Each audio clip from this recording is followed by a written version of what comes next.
अंड्याचा वापर न करता मी बनवलं होतं कॅरमल पुडिंग. श्रावण महिना चालू आहे आणि आता अंडं वगैरे खायचं नाही आहे, तरीसुद्धा पुडिंग खायची इच्छा झाली होती आणि तेही घरी बनवलेलं. तर म्हटलं चला आपण विदाऊट एग हे पुडिंग कधी ट्राय केलेलं नाही आहे, तर आता करून बघूयात. त्यासाठी आहे ना, मी एका भांड्यात साखर वितळून घेतली आणि ती वितळलेली साखर दुसऱ्या भांड्यात काढून घेतली. ते भांडं साईडला ठेवून दिलं. घरामध्ये आहे ना 2 पाव शिल्लक होते. पाव किंवा ब्रेड काहीही चालेल. तर ते ब्रेड आहे ना, मी मिक्सरमधनं बारीक करून घेतलं आणि ते सुद्धा साईडला ठेवून दिलं.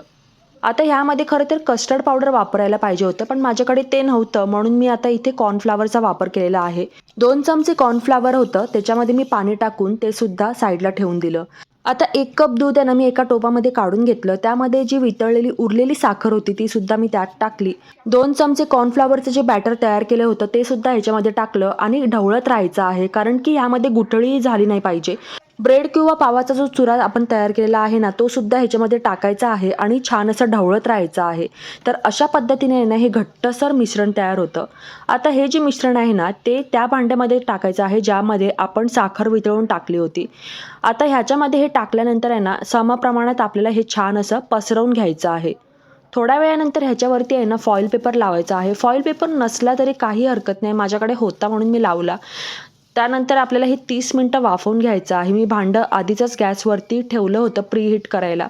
त्यामध्ये हे मी मिश्रण ठेवलं आणि 30 मिनिटानंतर हे रूम टेम्परेचरवरती आल्यानंतर आहे ना, आपल्याला फ्रीजमध्ये ठेवून द्यायचं आहे 3 ते 4 तासासाठी.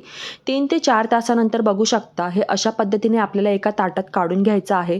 तयार झालेलं आहे आपलं विदाऊट एग कॅरमल पुडिंग. तुम्ही कधी पुडिंग घरी बनवलेलं किंवा हॉटेलमध्ये खाल्लंय की नाही नक्की सांगा. बाकी ही रेसिपी जर तुम्हाला आवडली असेल तर तुम्ही सुद्धा नक्की ट्राय करून बघा. विदाऊट एगवालं हे पुडिंग खरंच खूप छान झालं होतं. माझ्याकडे घरामध्ये जेवढं साहित्य उपलब्ध होतं ना, त्या साहित्यामध्ये हे पुडिंग मी बनवण्याचा प्रयत्न केलेला आहे. तर तुम्हाला जर आपला हा व्हिडिओ आवडला असेल तर आपल्या व्हिडिओला लाईक करायला विसरू नका. बाकी तुम्ही सुद्धा ही रेसिपी नक्की ट्राय करून बघा आणि आवडली तर मला कमेंटमध्ये सांगायला विसरू नका. चला भेटूयात पुढच्या व्हिडिओमध्ये.